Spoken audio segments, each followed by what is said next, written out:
Irmãos e irmãs,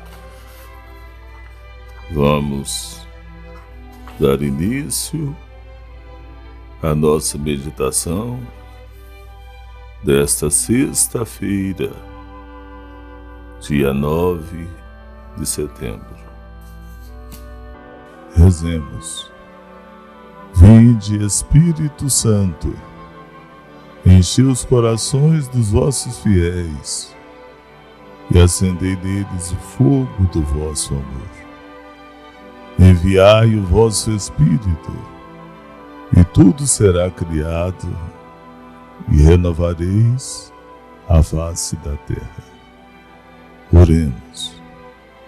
Ó Deus, que instruístes os corações dos vossos fiéis com a luz do Espírito Santo, fazei que apreciemos retamente todas as coisas, segundo o mesmo Espírito, e gozemos da sua consolação.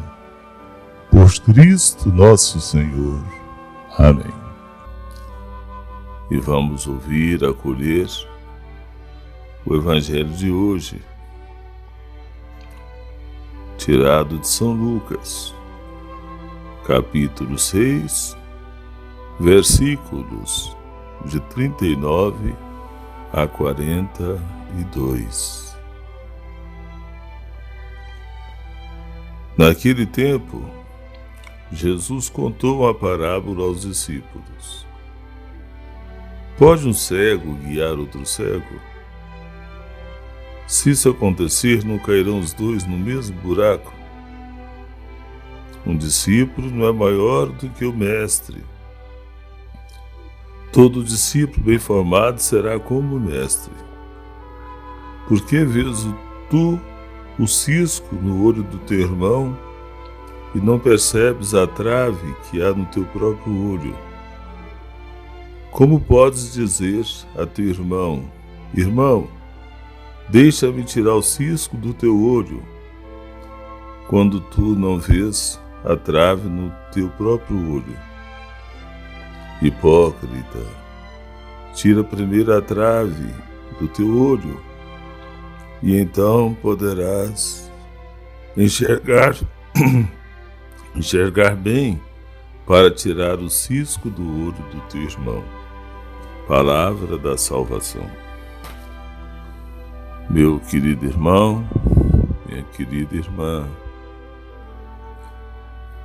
tem umas coisas na nossa existência que não pode faltar enquanto nós continuarmos vivos, passando por esse mundo. E uma dessas coisas fundamental é ser orientados. Precisamos sempre, sendo realista mesmo, viu? Sendo totalmente realista, precisamos sempre de recebermos orientações. Quando a pessoa não tem orientação, há a possibilidade dela fazer tudo errado, ou muito errado. A orientação é coisa fundamental na vida da gente. O que é orientação mesmo? Orientação, sendo assim bem sincero, orientação significa conselhos. Conselhos, Não é só um ensinamento teórico, não. Porque o ensinamento teórico, às vezes muitas coisas não são ensinadas, coisas que nós ainda não estamos dependendo delas hoje. A orientação é para coisas mais práticas do momento. Por exemplo, uma pessoa trabalhava 19 anos numa empresa e com essa crise de desemprego, ela foi demitida. E ela é uma pessoa realista, ela sabe que esses acertos trabalhistas Isso não resolve a situação. O que resolve a situação é a estabilidade de emprego. Aí o que ela fez? Diante dessa situação de ter pedido desemprego, começou a esquentar a cabeça. Para evitar o desespero, ela fez uma coisa muito bem feita. Ela encontrou uma pessoa, procurou uma pessoa de juízo, uma pessoa que tem uma certa capacidade, e buscou orientação para a vida dela, mas em relação ao desemprego. A orientação não é no geral, não. A orientação sempre é sobre alguma coisa prática.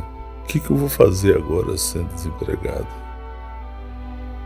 E ali não foi só uma conversa, teve várias conversas com essa pessoa, e essa pessoa foi ajudando ela a encontrar direção, uma nova direção para a vida dela, encontrar rumo, encontrar caminhos. Orientação é isso, é ajudar a pessoa a encontrar caminhos, rumos, direção. E assim ela foi. Através dessa orientação, através dos conselhos que ela recebeu, ela superou aquela angústia de ter perdido o emprego. Ela, bem orientada, enxergou que tinha outros caminhos além daquele emprego, que a vida não terminava por ali. Olha que lindo, né, meu irmão, minha irmã? Como é que a orientação ajuda a pessoa a pôr o pé no chão, a enxergar caminhos? Um outro exemplo. Uma pessoa perdeu o pai e só morava ela, a mãe e o pai, família só dos três. E o pai morreu ainda novo. Tinha 50 e poucos anos. E essa moça ficou sem chão. Porque o pai não morreu, porque imediatamente apareceu uma doença, e a doença matou depressa, ainda teve infarto e várias complicações. Então não era assim uma morte anunciada, não, uma morte que apareceu de uma hora para outra. Pegou todo mundo de surpresa, inclusive ela. E como ela era filha única e era muito apegada ao seu pai, aí ela ficou sem saber o que fazer. Não enxergava para que lado que a seguia na vida. E começou a revoltar contra tudo. Mas aí ela procurou uma orientação do padre da paróquia dela. E o padre foi orientá-la. Não é assim uma conversa de uma vez só, não. Uma orientação bem dada mesmo, bem acompanhada, com diversos encontros. E por aí, devido a essas orientações, ela viu que é muito difícil, a dor é muito grande, que foi para ela muita angústia perder o pai. Mas ela encontrou caminhos, rumo para a vida dela, para ela adaptar agora sem a presença do pai. Ela viu que a morte do pai não era o fim da vida dela também, não era. Tudo depende da orientação. Os problemas chegam, as dificuldades chegam. Você precisa saber o que você vai fazer com essa situação. E saber o que fazer, a gente chama isso de quê? De orientação. Pessoa ser bem orientada, ser bem conduzida, ser bem aconselhada, aí ela vai enxergar caminhos. Ela vai ver que é possível dar condução àquela situação. Muitas pessoas não valorizam a orientação. Acontecem as coisas difíceis, elas esquentam a cabeça, desespera-se e vai fazer as coisas sem pensar direito, sem ser orientado.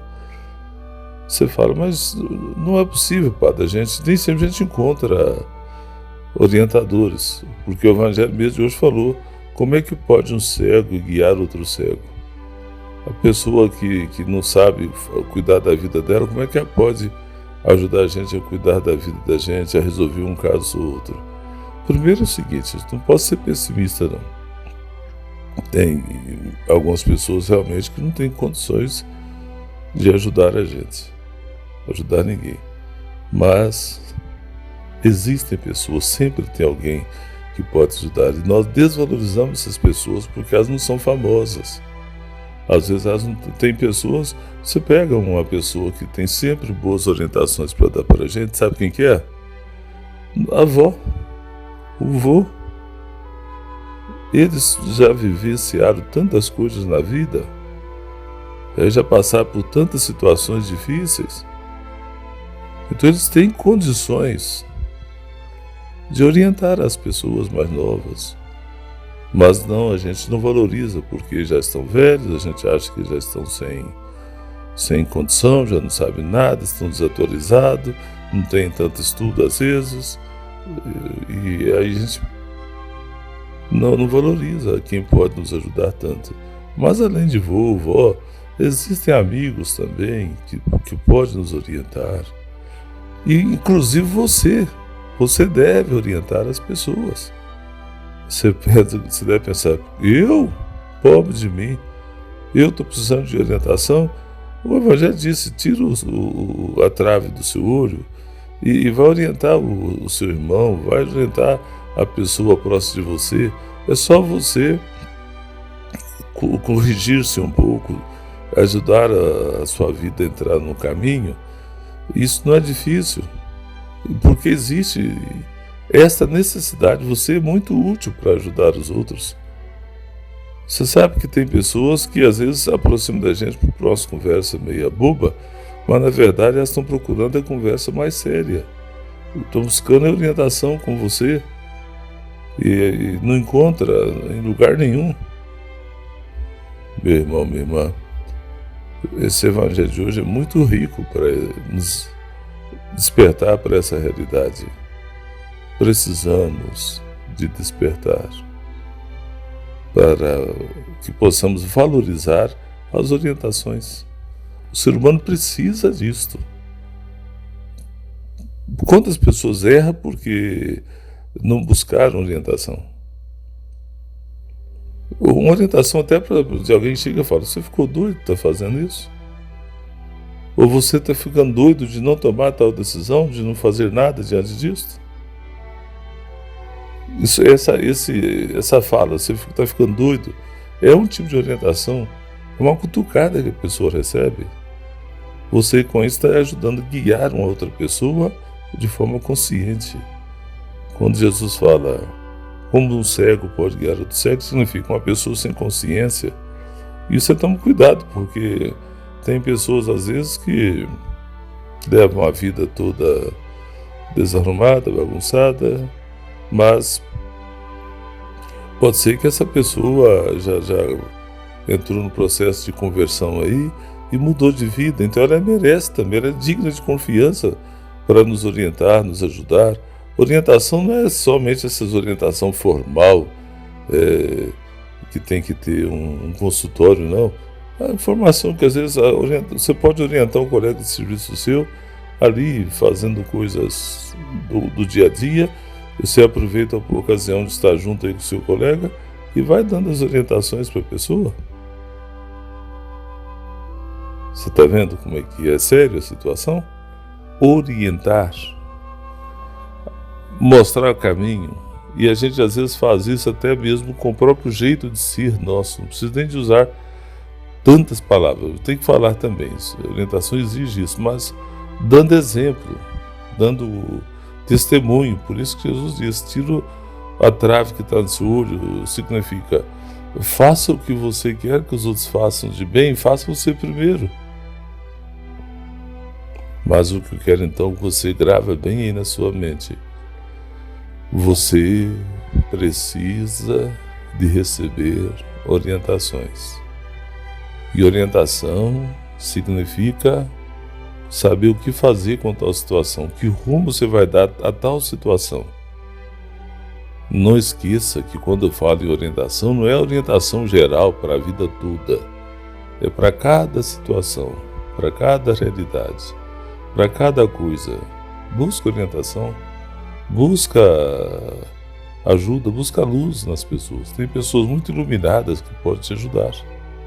E também farei claro para você de exemplo de pessoas simples, mas que têm experiência, que têm sabedoria suficiente para nos orientar. Conversa com as pessoas, busca orientação de gente séria. E também, em outro caso, não esqueça que você também pode e deve ser guia dos outros, orientar as pessoas. Quando a pessoa chegar perto de você e falar que está em tal situação, precisando de uma ajuda, de opinião sua, não seja igual aqueles covardes que falam: eu estou numa situação pior do que a sua, não posso fazer nada, e não sei o que lá.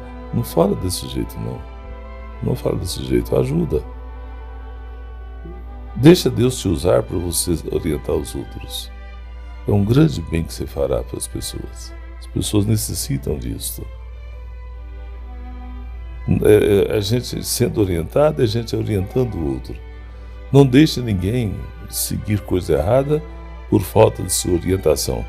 E não siga nada errado porque falta orientação de alguém.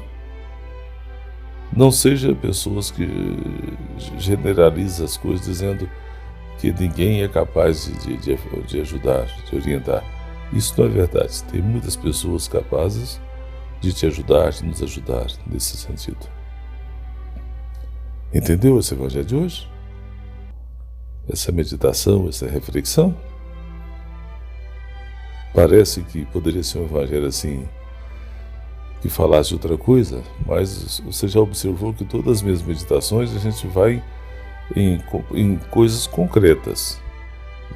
Eu não quero transformar minhas meditações como se fosse assim uma discussão, uma aula de coisas longe da vida, não. Tem que ser coisas reais. É o que nós acabamos de fazer com esse assunto de hoje. Aí eu te pergunto, você acha, meu irmão, minha irmã, que você busca sempre orientação para a sua vida? Orientação com as pessoas, e não só com pessoas fisicamente. Você pode buscar orientação, se você gosta de ler, tem livros que nos orientam tão bem.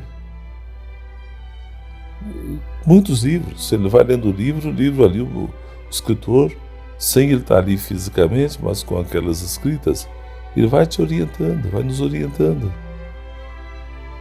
Às vezes uma homilia, ou quase sempre uma homilia de missa, você escuta o celebrante, você vai encontrando orientação.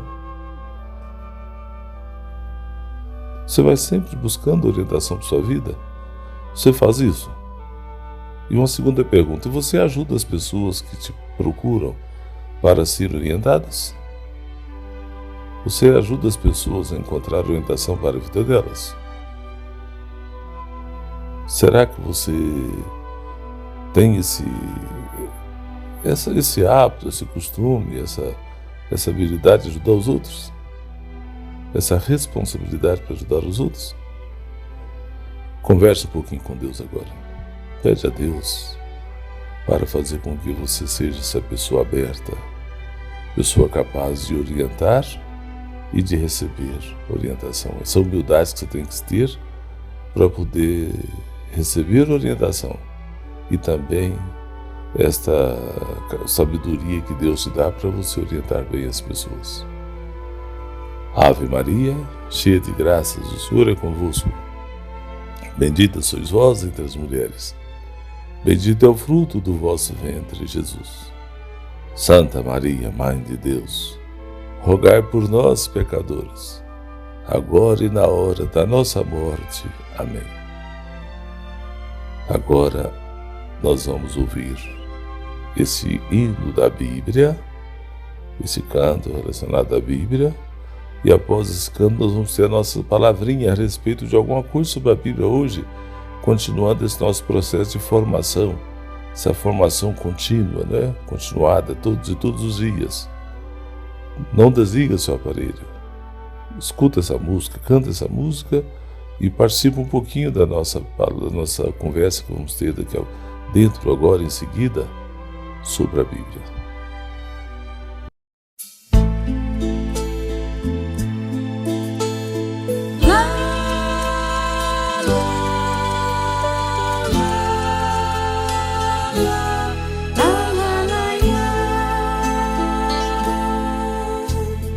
Tua palavra nos chegou por meio das tradições, contada de boca em boca, atravessou gerações. Hoje, séculos depois, contagia multidões.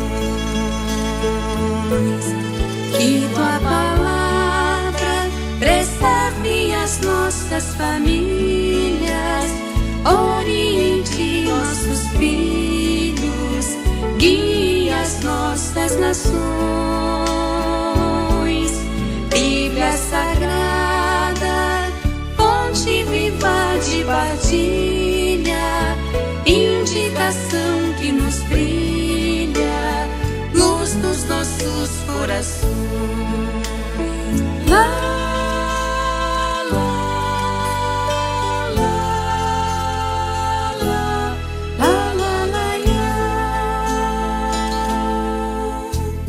São 73 os livros com tantos ensinamentos, cartas pastorais, históricos, proféticos e agrupamento, com resposta para tudo, Antigo e Novo Testamento.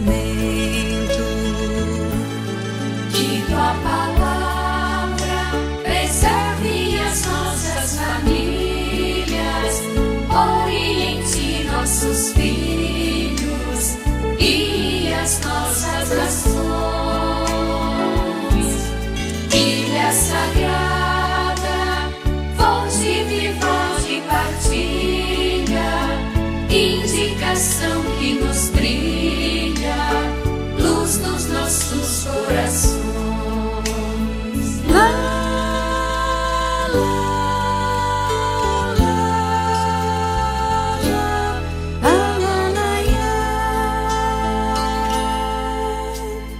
Este compêndio tão sagrado fala ao nosso coração, de Abraão a Jesus Cristo fica uma grande lição. A fé ultrapassa a morte e nasce com a ressurreição. Que tua palavra preserve as nossas famílias, oriente nossos filhos, guie as nossas nações. Bíblia Sagrada, fonte viva de partilha, indicação que nos brilha, luz nos nossos corações.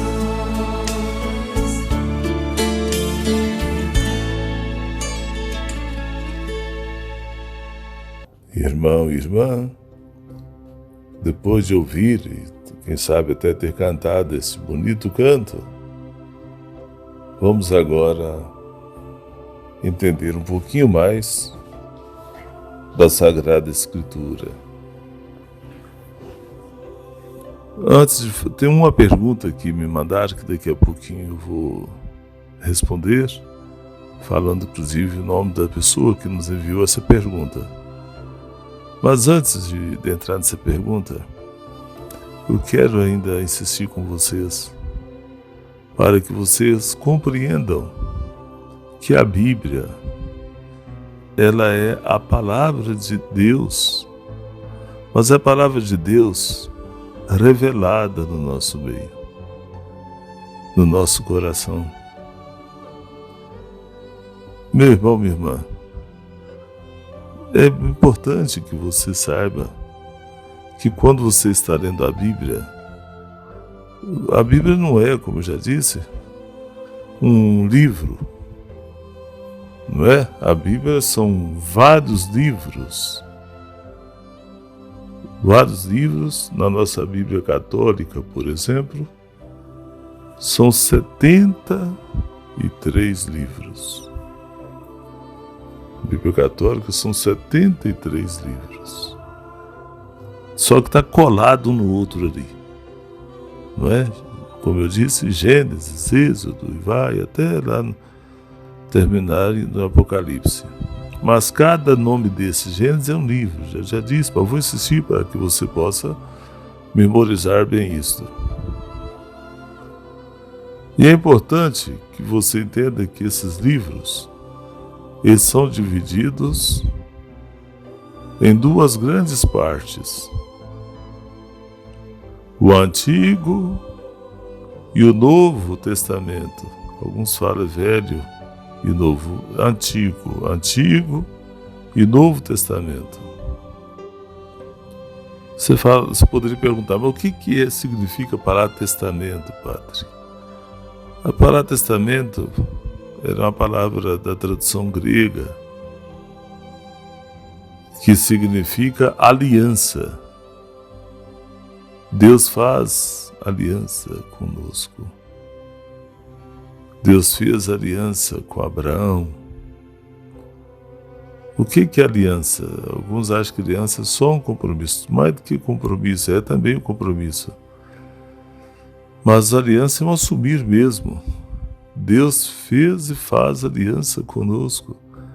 Por isso que eu falei ontem nas promessas, através das alianças que Deus faz as promessas. Eu ainda quero voltar sobre as promessas, possivelmente amanhã com vocês. Mas a palavra aliança, então, esse testamento significa aliança. Aliança é um pacto. Um pacto, ela é aquele, quase que significa um contrato, uma responsabilidade que Deus assume com a gente, e Ele espera que a gente assume com Ele. Meu irmão, minha irmã, podemos dizer que as duas grandes partes da Bíblia se referem à antiga e à nova aliança entre Deus e o seu povo. Para nós cristãos, Jesus é o ponto de chegada do Antigo Testamento e o ponto de partida do Novo Testamento. Portanto, quando nós falamos que a Bíblia é uma biblioteca com 73 livros, a Bíblia é uma biblioteca com 73 livros. E nós não podemos esquecer disso. E é assim que nós vamos realmente compreender a Sagrada Escritura, compreender melhor. Ninguém me fez essa pergunta pelo telefone ainda não, mas tem uma pergunta que é geral, que todo mundo gosta de fazer a respeito da Bíblia. É quase uma curiosidade. As pessoas costumam perguntar: quem escreveu a Bíblia? Quem escreveu? Tem gente que acha de maneira errada. Tem gente que acha que uma pessoa de repente resolveu sentar e foi ali escrevendo. Deus pegou a mão da pessoa, o dedo da pessoa, e foi escrevendo a Bíblia. Não pensa desse jeito, de jeito nenhum. Alguns, como eu disse ontem, acham que a Bíblia já caiu pronta do céu, um livro que apareceu por aí. Não. Só para você ter ideia, meu irmão, minha irmã, não foi uma única pessoa que escreveu a Bíblia. Não foi uma única pessoa. Muita gente deu a sua contribuição. Muita gente deu a sua contribuição para que a Bíblia fosse escrita. Homens e mulheres, jovens e velhos, pais e mães de família, agricultores, pescadores, de várias profissões, gente de várias profissões, gente instruída que sabia ler e escrever, e gente analfabeta não sabia ler nem escrever, mas sabia uma outra coisa muito bonita, que é contar histórias. Gente viajada e gente que nunca saiu de casa. Sacerdotes e profetas, reis e pastores, apóstolos e evangelistas. Todas essas pessoas fizeram parte da missão de escrever a Bíblia. Era gente de todas as classes, mas todos eles eram convertidos e unidos na mesma preocupação de construir um povo irmão, onde reinasse a fé, reinasse a justiça, reinasse o amor e a fraternidade. A verdade e a fidelidade, onde não houvesse opressor nem oprimido. Todo mundo deu a sua colaboração ali, para que a Bíblia fosse escrita. Você compreendeu, meu irmão, minha irmã? Como que a Bíblia foi originando-se, como que ela foi realmente aparecendo? A Bíblia é o registro escrito, como nós já refletimos, sob a luz da fé, de experiências vividas por mulheres, por homens, em épocas e lugares diferentes.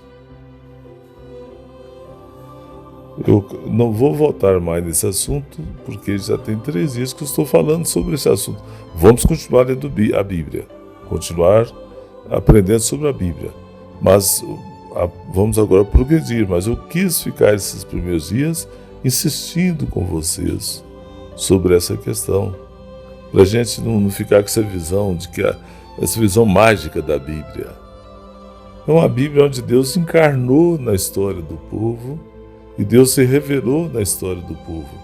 Assim, quando você ler a Bíblia, você vai trazer isso também para a sua vida, porque o Deus que fez isso antes, faz agora também. É um Deus que se revela na nossa história. Não sei se você gosta, faz questão disso, mas é interessante você saber distinguir os fatos. Uma coisa é você ter fé, outra coisa é você ter uma fé que virou fato. O que é uma fé que virou fato? É quando o seu jeito de ser é fé, a sua maneira de decidir é fé, as coisas concretas que você faz está tendo o colorido da fé. Então a fé, ao invés de continuar sendo apenas uma intenção, uma coisa desejada racionalmente, ela é algo concreto, materializado aí no seu jeito de ser. É a riqueza da fé. E a Bíblia é isso, ela é feita de fatos, muitos fatos, e por diversas pessoas que foram vivenciando isto. Eu acho que você está entendendo bem. Pode ser que alguns fiquem um pouquinho decepcionados, porque a gente gosta muito de ficar inventando coisas fora da realidade, mas a Bíblia é isto. Quando nós meditamos agora mesmo sobre Maria, sobre São José, a Bíblia é aquilo ali. Quando aconteceu aquilo que nós ouvimos hoje no Evangelho, o anjo apareceu a José e explicou para ele o que estava acontecendo, porque José estava guardando para si mesmo o que ele não estava entendendo, até que foi explicado e ele acolheu Maria como sua esposa. Aí você deve perguntar, mas quem escreveu isso? Isso foi escrito de diversas maneiras, de forma inspirada. Isso não foi escrito na hora que aconteceu, demorou décadas para isso ir para o papel, mas depois que aconteceu foi contado, boca em boca, geração em geração. Não é uma coisa assim que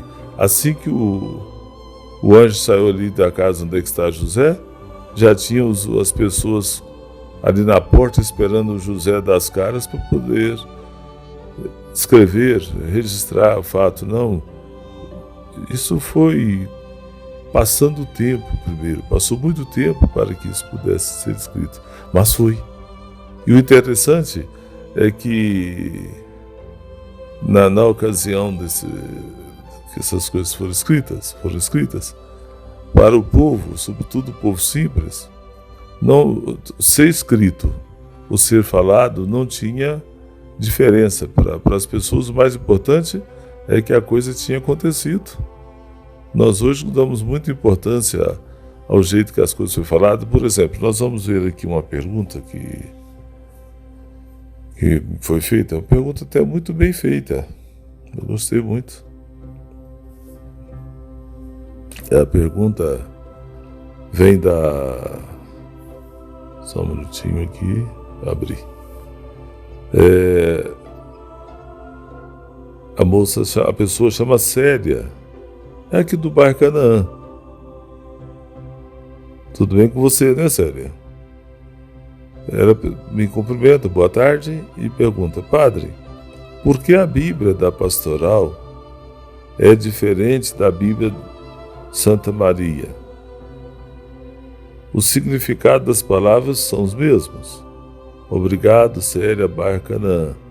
Eu te agradeço, Célia, por você ter feito a pergunta. Eu estou desejando tanto que mais pessoas façam perguntas para poder nos aproximar mais uns aos outros, assim, através das perguntas e respostas.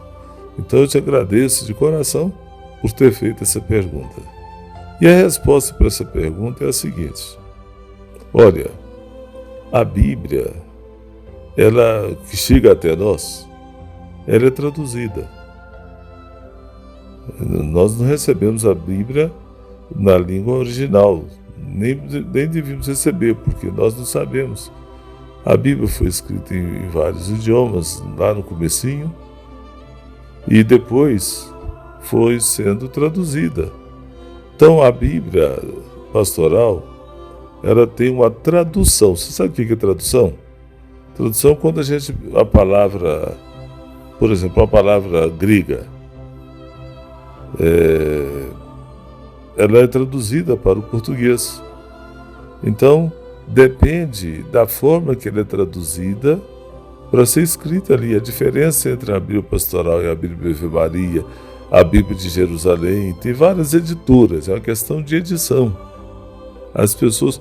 Vamos aqui dar para você um exemplo de uma palavra que a Bíblia faz referência a ela. A palavra bonito. O bonito em português nós temos bonito, ou então belo, ou maravilhoso. E tem várias outras palavras para se dizer a mesma coisa. Que aquilo ali é agradável, que é coisa que chama a atenção. É uma coisa bela. Então, se você pegar o belo lá em grego e trazer para o português, tem várias palavras para poder explicar uma mesma palavra. Você pega a palavra Adão. Adão não significa o nome de uma pessoa naquela ocasião. Adão significa o humano, o ser humano, masculino. Todos nós somos Adão. É aquele que é feito do pó, mas que Deus soprou e deu-lhe a vida. Mas ele é do masculino, a Eva, o humano, feminino, a mãe, né? A mãe de todos os viventes. Você tem que entender isso, que a Bíblia, quando chega a nós, ela passa pelas traduções. A instituição lá, a editora que traduziu aquela Bíblia, ela certamente fez de tudo que pôde para poder oferecer uma tradução de qualidade para você.